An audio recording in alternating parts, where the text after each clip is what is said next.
Hay dos preguntas que han sido muy repetitivas en las últimas 2 semanas en relación con cómo interacciona el sistema sanitario y la crisis del coronavirus. Por un lado,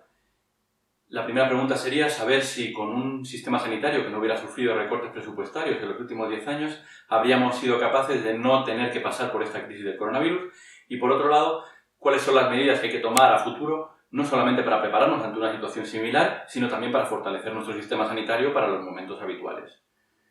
La primera pregunta no tiene una respuesta clara. Lo que sí que podemos afirmar es que no hay ningún sistema sanitario que estuviera preparado para algo así, ninguno en absoluto. Ni siquiera el sistema sanitario español antes de la crisis del año 2008-2009. A partir del año 2010 empezaron a verse los recortes presupuestarios en el Sistema Nacional de Salud y, sin embargo, en el año 2011 se aprobó la llamada Ley General de Salud Pública, una Ley General de Salud Pública que contemplaba muchos de los aspectos que ahora reclamamos como imprescindible para prepararnos para una futura crisis o una posible epidemia futura. Y, sin embargo, desde el año 2011 hasta ahora fue metida en un cajón, no se le asignó la capacidad ni presupuestaria ni el desarrollo normativo para desarrollarse en toda su extensión. Eso que ahora vemos como una prioridad, habrá que verlo como una prioridad cuando todo esto pase. Pero además tenemos que ser muy conscientes de que por mucho que ningún sistema sanitario estuviera totalmente preparado para una situación como la actual, sí que se puede estar mejor o peor preparado. El sistema sanitario en el año 2010 tenía una situación relativamente buena si miramos a cómo la tenía en los años anteriores, pero lo que está claro es que de entonces hasta ahora hemos tenido lo que podríamos llamar una década perdida, una década que se ha utilizado en no capacitar el sistema sanitario para una renovación de sus recursos humanos, en no fortalecer la salud pública como dispositivo de respuesta, predicción y control ante situaciones como la actual, y en no dotarnos de un sistema hospitalario que tuviera la capacidad para flexibilizarse y poder atender aquello que fuera necesario en el momento que fuera necesario.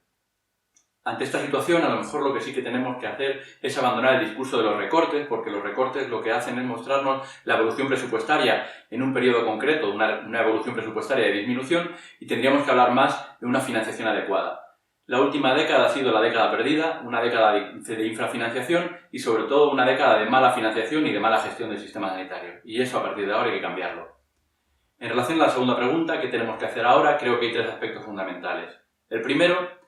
prestar atención a aquello invisible, prestar atención a aquellas partes del sistema sanitario que se dedican a trabajar y a que sus éxitos nadie los vea y nadie los reconozca, es decir, la salud pública. Solamente oímos hablar de la salud pública y más concretamente de la vigilancia epidemiológica en la gripe A, en la crisis del ébola y en la situación actual del coronavirus.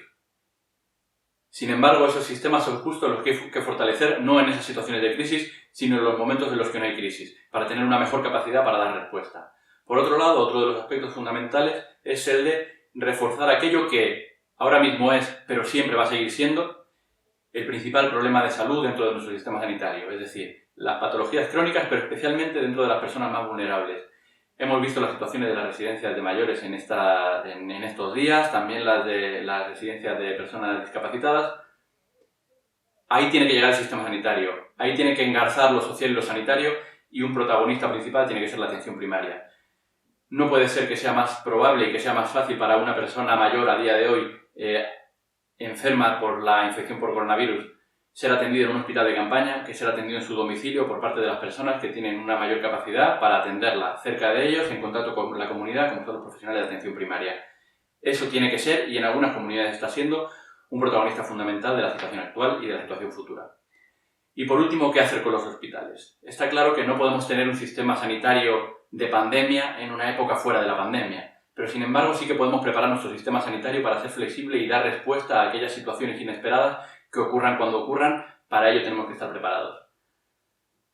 Por eso, más allá que aumentar hasta el infinito el número de camas o que triplicar el número de camas de UCI disponibles actualmente, lo que tendríamos que trabajar es por un sistema sanitario que tenga la capacidad de triplicar su número de camas de UCI si es necesario, que lo pueda hacer en un corto periodo de tiempo, con unos recursos humanos, profesionales y de capacitación adecuados y unos recursos materiales de respiradores, de ventiladores adecuados,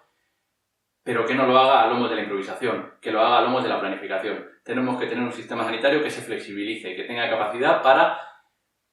dar una atención habitual, adecuada a las necesidades habituales en el día a día, pero en el caso de que esto vuelva a ocurrir, no cabalgue a lomos de la improvisación, sino que tenga la capacidad de redistribuir recursos en todo el territorio nacional, de redistribuir recursos dentro de los territorios autonómicos y además de flexibilizar sus capacidades de cuidados intensivos, de cuidados de crónicos, de cuidados de camas de hospitalización, según sea necesario.